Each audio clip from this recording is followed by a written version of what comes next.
وہ آج بھی وہ چینج نہیں کیا، اپنا لوگو نہیں چینج کیا. اور ہمارے روز لوگو چینج ہوتے ہیں، نام چینج ہوتے ہیں، اور کوالٹیز روز بروز نیچے چلتی جاتی ہے. وہ پہلے پی ٹی این ٹی اس کا لوگو الگ تھا، پھر ٹی این ٹی اس کا لوگو کچھ الگ کر دیا، اس کے بعد انہوں نے پی ٹی سی کر دیا. ہم بھی بڑے خوش ہوئے، کارپوریشن ہو گئی، اس کا لوگو الگ کر دیا. پھر پی ٹی سی ایل کر دیا، پھر اس کو لوگو چینج کر دیا. پھر پی ٹی سی ایل میں ہوتے ہوئے 10 لوگو اور چینج کر دیے ان لوگوں نے. وہ کوالٹیز اور وہ گرتی چلی گئی، اور یہ نام چینج کرتے چلے گئے. بس جیسے ابھی ہوتا ہے کہ بھائی ابھی ایک بندہ کو اچھا بندہ مر جاتا ہے، اسٹیڈیم کا نام فلاں بندے کے اوپر رکھ دو.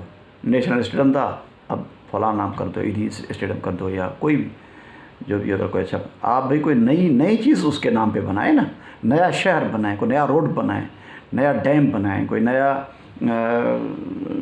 کوئی اسٹیڈیم بنائیں، نئی ہاسپٹل بنائیں اس کے نام پہ. نہیں، وہ بنی ہوتی ہے. اس لیے ہمارے پاس گیمز اسپتال ہے جو ڈاکٹر بھٹی ہے، اس کی بڑی محنتوں سے وہ بنی تھی.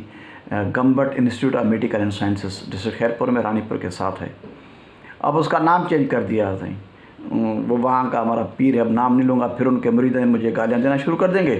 اس کے نام پہ اس کو جو ہے وہ چینج کر دیا. حالانکہ اس سائن کا اس گیمز بنانے میں کوئی کردار نہیں. لوگوں نے ہڑتالیں کی، لیکن وہ نام چینج ہو گیا اس کا سائن. اب ہم لوگ یہاں پہ صرف نام چینج کرنے کے چکر میں لگے ہوتے ہیں. تو میں پی ٹی سی ایل کے اوپر آ رہا ہوں پھر، کیونکہ اتنے اداروں اور ہمارے ساتھ حکمرانوں نے، ہر آنے والے حکمران نے یہ اتنے حشر کیے کہ دل جل رہا ہے. جس کا بھی نام لے لو وہاں پہ کوئی نہ کوئی گند نکل آتا ہے. تو اس لیے میں کوشش کروں گا کہ بس پی ٹی سی ایل کے اوپر ہی فی الحال فوکس کروں. تو پھر ان لوگوں نے پی ٹی سی ایل بنا دی، پاکستان ٹیلی کمیونیکیشن کمپنی لمیٹیڈ. اچھا، پھر ان لوگوں نے اب دیکھا وہ 31 ارب نیٹ پرافٹ ہوتا تھا. گورنمنٹ دار تھا، 65,000 ملازمین تھے، اور گاؤں گوٹھوں میں ٹیلی فون کی سہولت ہوتی تھی. چھوٹے چھوٹے گاؤں میں بھی، دور دراز علاقوں میں بھی لوگوں کو سہولت بھی دے رہی تھی، یعنی ویلفیئر کا کام کر رہا تھا، اور لوگوں کو جابز مل رہی تھی. اور 31 ارب نیٹ پرافٹ تھا اس وقت. اگر میں اس ٹائم کا اگر ڈالر کا ریشو نکالوں آج، اور پھر ان لوگوں کی نظر پڑ گئی. جیسے میں نے بتایا پہلے اسٹیٹ سیمنٹ کارپوریشن تھا، وہ بھی بڑا کمائی والا ادارہ تھا، خزانے کو کما کے دیتا تھا، وہ پرافٹ والا ادارہ تھا. اس کو تباہ کیا بیچ باچ کے کوڑیوں کے دام پہ. پھر ان کی نظر پی ٹی سی ایل کے پر پڑ گئی. بھائی 31 ارب نیٹ پرافٹ دیتا ہے، 65,000 ملازمین کو بھی دیتا ہے. پھر اس کے اوپر اب اس کو بیچنا ہے. وہ بس اس کو اللہ تعالیٰ نے اس کو ایسے بھی زندگی میں ہم لوگوں نے اس کو دیکھا کہ اس کو کیا اللہ تعالیٰ نے عذاب دیا. اور ساتھ جو اور تھے، جو ان کے منسٹر کمیونیکیشن اور جو اور سیکٹریز اور ہمارے ٹاپ مینجمنٹ کے تھے، وہ اور خاص طور پہ جو اس وقت کے سی بی اے یونین کے پریزیڈنٹ تھے ضیاء والا، اس ظالم نے کروڑوں روپے لے کے ان کے ساتھ مل کے اور اے پی ٹی سی ایل کو پرائیویٹائز کرانے میں اس نے بڑا کردار ادا کیا.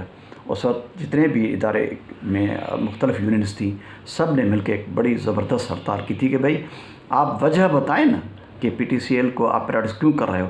خسارے میں یہ نہیں ہے، جو خسارے میں ادارے ان کو کرو.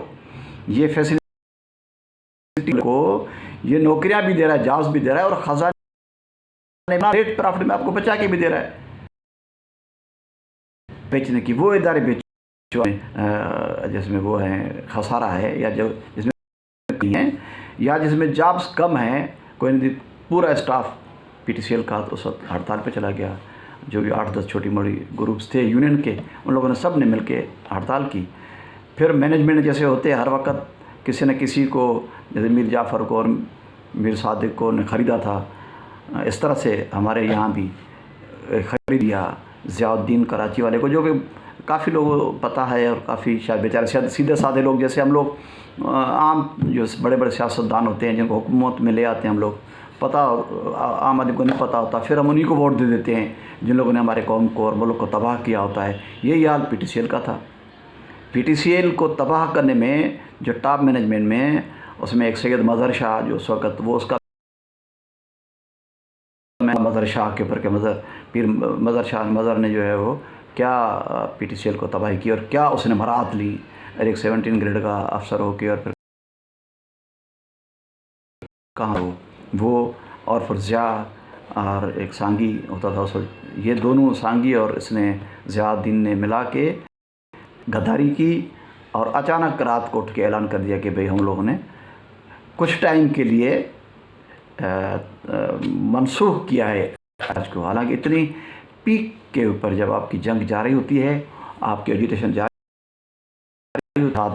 ہوتا ہے، اور اس ٹائم پہ آپ نے جو ہے اس ٹائپ کی جو کرنی ہے دنیا نے ان کو سپورٹائز کرنا تھا، انہوں نے سپورٹائز کیا، پھر تباہ، پھر لازمی ایک جب ٹوٹ گیا، ٹیمپو ٹوٹ گیا، پھر اس نے ایک دم اعلان کر دیا کہ لوگ ڈیوٹی پہ چلے جائیں۔